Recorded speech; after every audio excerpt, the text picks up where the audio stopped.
kayo sa buntag mo banggon dayon. Mo asikaso ge maligo, pagkahuman og liwan mo ngadto sa pisaran. Basig na isda nga isuray aron makwartahan. Mao gid ning kinabuhing pobre, kinahanglan gid natong magkugi. Kay kung kita magtinamaran, siguradong pamilya nato magutuman. Inanigid ang kinabuhing pobre, puhulan nato ang atong kakugi. Kaya kung kita magtinamaran, sigurado hilab atong tiyan. Bisan sa kalisod, di gyud mawadan paglaom. Ang kainit sa adlaw, di makapugong sa damgo.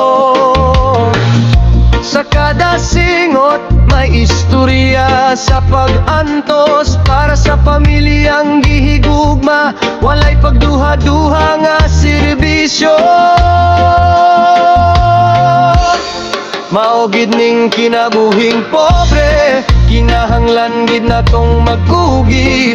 Kay kung kita magtinamaran, siguradong pamilya nato magutuman. Inanigid ang kinabuhing pobre, kulit nato ang atong kakugi. Kaya kung kita magtinamaran, sigurado hilab atong tiyan.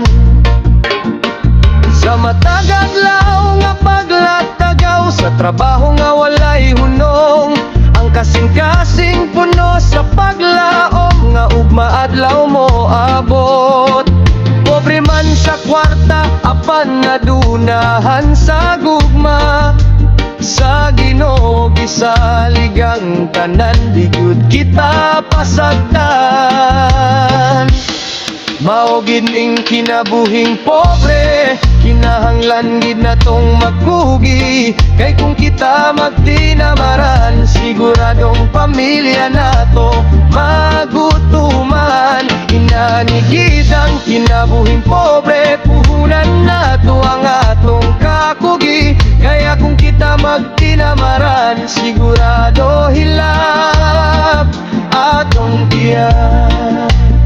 Kinabuhing pobre, apan buhong sa paglaom, padayon sa paglangoy, bisan sa kusog.